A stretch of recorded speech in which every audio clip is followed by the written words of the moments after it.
तो दोस्तों Bata India ने अपने क्वार्टर टू के नंबर को डिस्क्लोज कर दिया है। तो चलिए देखते हैं क्या है क्वार्टर टू के नंबर्स के अंदर, क्योंकि नंबर्स देखने में तो थोड़े मिक्स लग रहे हैं। कैसे क्या है चलिए देखते हैं।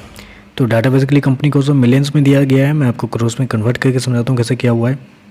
तो देखिए पिछले क्वार्टर की बात करें तो पिछले क्वार्टर में कंपनी का टोटल रेवेन्यू 958 करोड़ के आसपास था, जो कंपनी ने ऑपरेशन से जनरेट किए थे। पिछले साल 829 करोड़ के आसपास, जबकि अभी देखें तो गिर के 819 करोड़ के आसपास आपको देखने मिला। तो साल दर साल देखें तो साल दर साल कंपनी के रेवेन्यू के अंदर एक हल्की सी गिरावट है, 1% के आसपास की गिरावट है। तो ऑलमोस्ट फ्लैट ही बोलेंगे।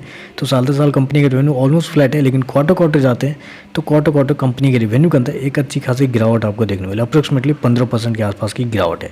तो क्वार्टर क्वार्टर कंपनी का रेवेन्यू गिरता हुआ देखने मिला है, लेकिन साल दर साल कंपनी का रेवेन्यू ऑलमोस्ट फ्लैट देखने को मिल रहा है। खर्चे की बात करते हैं, पिछले क्वार्टर में 827 करोड़ खर्च किए थे, पिछले साल 789 करोड़, जबकि अभी देखें तो कंपनी का खर्चे 747 करोड़ के आसपास आपको देखने को मिल रहे हैं। तो कंपनी के खर्चे देखें तो कंपनी के खर्चे भी कंट्रोल में है, लेकिन रेवेन्यू के अंदर जो गिरावट है वो थोड़ी सी चिंता वाली बात है। चलिए कंपनी का नेट प्रॉफिट क्या निकलता है वो देख लेते हैं। पिछले क्वार्टर की बात करें तो पिछले क्वार्टर में कंपनी का प्रॉफिट अप्रोक्सीमेटली बोल सकते हैं आप 106 करोड़ के आसपास। पिछले साल 54 करोड़ का प्रॉफिट था, जबकि अभी देखें तो कंपनी का प्रॉफिट गिर के मात्र 33 करोड़ के आसपास आपको देखने मिला। तो साल दर साल देखें तो साल दर साल कंपनी का प्रॉफिट के अंदर एक बड़ी गिरावट आपको देखने मिली। अप्रोक्सीमेटली बोल सकते हैं 40% के आसपास की गिरावट है साल दर साल कंपनी का प्रॉफिट के अंदर। वहीं अगर क्वार्टर क्वार्टर जाते हैं तो क्वार्टर क्वार्टर भी कंपनी के प्रॉफिट के अंदर ऑलमोस्ट 63 या 65% के आसपास की गिरावट है। तो कंपनी का जो प्रॉफिट है वो आपको साल दर साल और क्वार्टर क्वार्टर एक अच्छा खासा अमाउंट में गिरता हुआ देखने को मिल रहा है। ईपीएस की बात करें, पिछले क्वार्टर में 6 रुपये 32 पैसे का, पिछले साल 4 रुपये 27 पैसे, अभी देखें तो 2 रुपये के आसपास आपको देखने को मिल रहा है।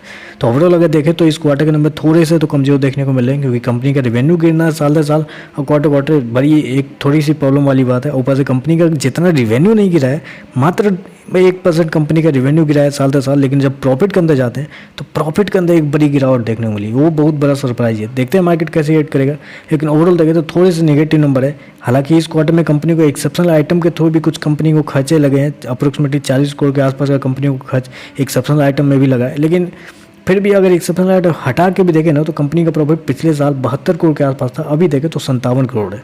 तो वहाँ से देखें तो वहाँ से भी देखें तो कंपनी का प्रॉफिट आपको गिरता हुआ देखने मिला है। अब पिछले क्वार्टर में तो 143 करोड़ का प्रॉफिट था, तो वहाँ से देखें तो ऑलमोस्ट 1/3 होता हुआ देखने मिला है। तो ओवरऑल देखें तो कंपनी के जो प्रॉफिट है वो बहुत ज़्यादा प्रेशर में इस क्वार्टर में आपको देखने को मिला है। तो हो सकता है थोड़ी बहुत गिरावट शेयर के अंदर देखने को मिल सकती है। तो चलिए बस आज के लिए बस इतना ही। वीडियो पसंद आए तो लाइक कीजिएगा, साथ में साथ चैनल को सब्सक्राइब जरूर कीजिएगा। धन्यवाद।